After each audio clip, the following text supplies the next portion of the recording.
When they say Canada is cold, they're not joking. You think that the cold, like you're going to be prepared for it, but trust me, don't come here in winter and think you're going to be prepared for the cold because it will shock you.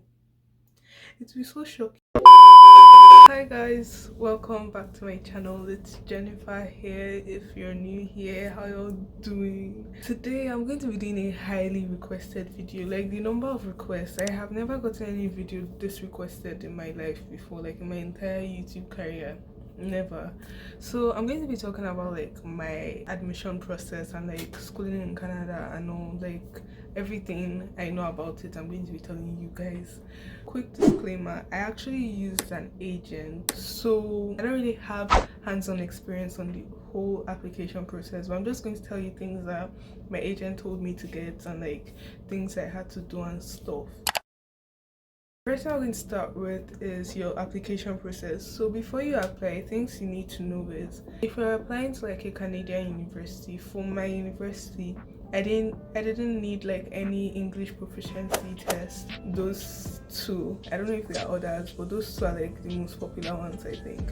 I did not need them. All I needed was my WAEC, and I also needed my high school transcript. So for my WAEC, I got mostly like A's and B's. Like my high school transcript was actually really good. I was like a straight A student for a while.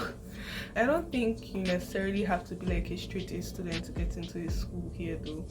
Some people actually like kind of do this grade 12 thing, but I didn't do that grade 12 thing. I just came straight from Nigeria into university. Do I recommend it? Not really, because I feel like it's better to kind of get used to how their schooling system is here than really just dropping yourself in the middle of like chaos, because it's very different. Okay, so the next thing you need to know is once you have like a relatively good high school transcript and your WAEC scores are like a minimum of B's in the subjects that are required, B3 like above that, you need an international passport. I feel like, what are you doing applying to a school or like to somewhere abroad if you don't have an international passport? It should be something that you should have. So you basically just go to like the school website, whichever school you want to apply to, and then you fill out the form. There's usually like an application form, and then you attach necessary stuff like your passport, your WAEC scores. They need the WAEC scores directly from WAEC, by the way. Like the way you check it, like that thing, they need like that code, because they check themselves to authenticate it and stuff. You just basically go to whichever school's website you're applying to and then like go through the checklist and then get everything and apply. Basically you pay a certain amount. I'm not sure how much it is. It depends on the school you're going to. Like some schools are really cheap to apply to and some are really expensive. And then you wait for your application to come in, like, oh, you got in, or nah, we're sorry, we're so sorry, but you don't meet our requirements, that kind of thing. Hopefully that's not you. The next thing you need to know is once you've gotten your admission, yes, I'm going to so and so school, immediately you get your admission, start getting things ready. Or even before you get your admission, like just think positively and then you start getting things ready for your visa application. You go to Service Canada, and then if you go through like the site, there's a place specifically for temporary visas, and the kind of visa you're going to be applying for is a study permit. So you go to like the checklist for the study permit and they tell you everything you need to bring, stuff like all the things you need. So you need a financial statement. For me, I use my dad's financial statement because I'm a minor and I don't have my own money. For me, I actually paid my school fees in full before I applied for my visa. So I brought my school fees receipt as also as like a supporting document for my financial statement. If you have any properties, how much they are worth, you can add that also. Then they'll ask you, have you ever been denied a visa? If you've been denied a visa and like for what reason and all. And then you also have to do this like police, like this criminal, I don't know what you call it. You go to a police station and then need a letter of explanation, like stating why Canada is the place, why you chose Canada to come and like learn for your education and stuff.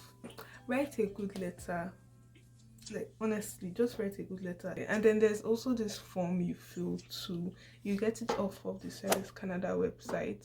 Then that police statement that you've never been convicted before. You need your passport, yes, and you need a passport photograph for your visa thing too.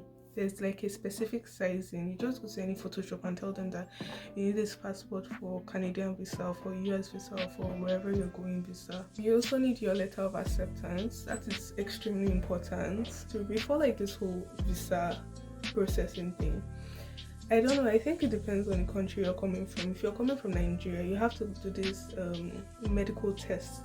There's a lot of tests. They take your x-ray, they take your blood. I was literally like week after they took out that much blood from me. I was like, oh my goodness, is that my blood?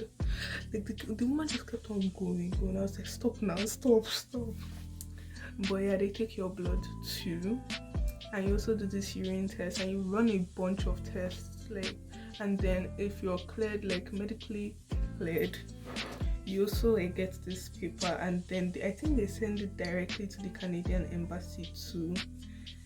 There's a way they link it, I'm not sure how, but yeah, you do this test. You can do like the research on your own. Let's say a bunch of stuff. I don't really know like the terminologies and all. I'm so sorry. Like I feel like this video should be more informative. And do proper research. Like go to Service Canada, everything you need is on there. So when you've done your test, if you're applying in person, you have to book an appointment, and then you go on the date and time of your appointment, and then usually like there are these like people there that go through your stuff and tell you the stuff you need and you don't need. So I actually forgot to mention this in the video, but you also need like to get a custodian if you're a minor. There's a way you do that. Like you have to get someone that lives in Canada to be your custodian, and then you also pay 80,000 naira for your visa application when you get to the VFS office.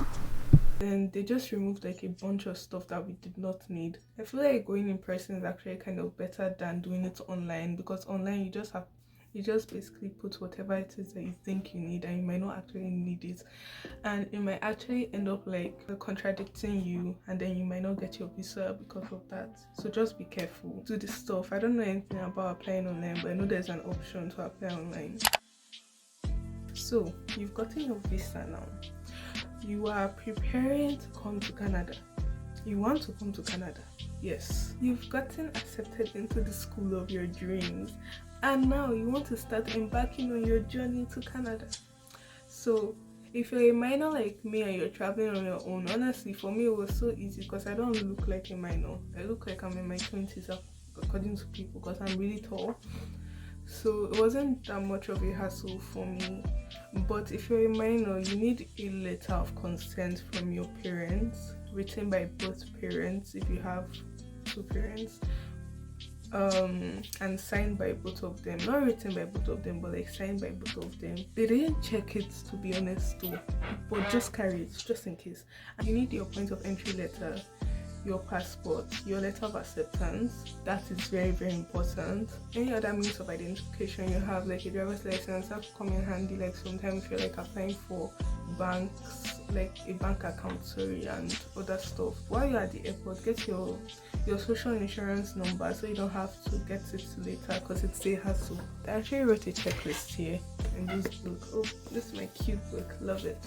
Because of COVID, I had to fill a 14-day quarantine plan, my travel documents, my passport, travel insurance. I forgot. While you are applying for a study permit, you also need like an insurance, like a medical insurance. I had mine, so I added that to it. I don't know if that's something that is very important, but I just know that I had medical insurance, or I have medical insurance rather.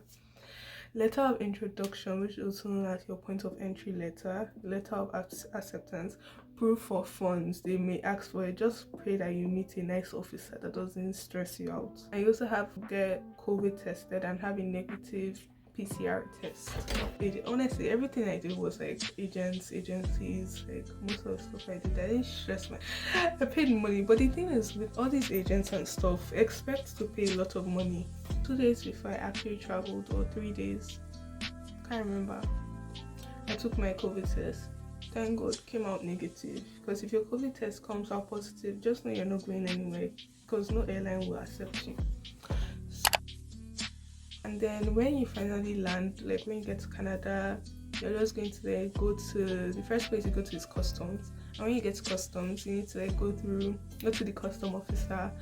And then what they asked me for my passport and my letter of acceptance. Those were the only two things they asked me for. I actually had like this file binded together, and I just gave them everything. And like the letter of acceptance was the first one, so that was the only thing he checked. And then he looked at my passport and was like, "Oh, here's your study permit. Yay!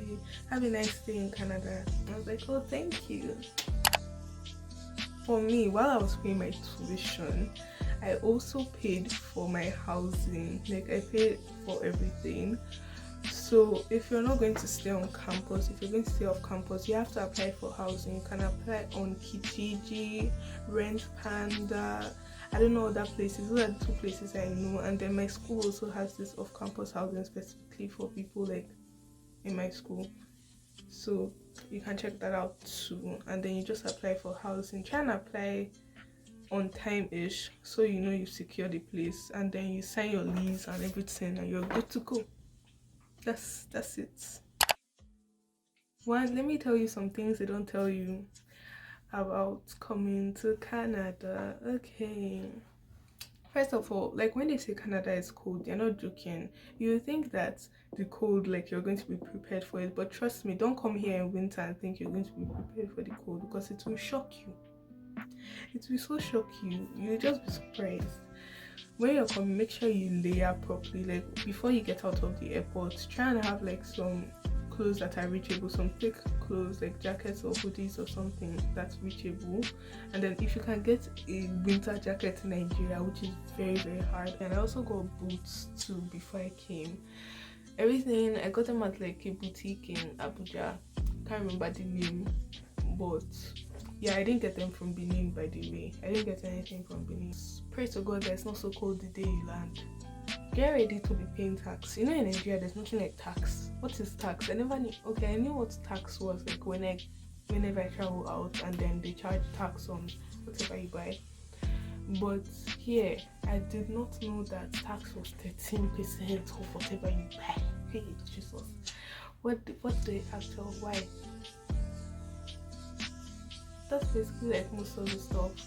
The cold is ridiculous, and the snow gets disgusting. Like whenever it melts and like it mixes with mud, it gets disgusting. So yeah, I think that's all for this video. I hope you guys learned something. I hope the video is informative for you guys, and I'll see you guys in my next video. Bye.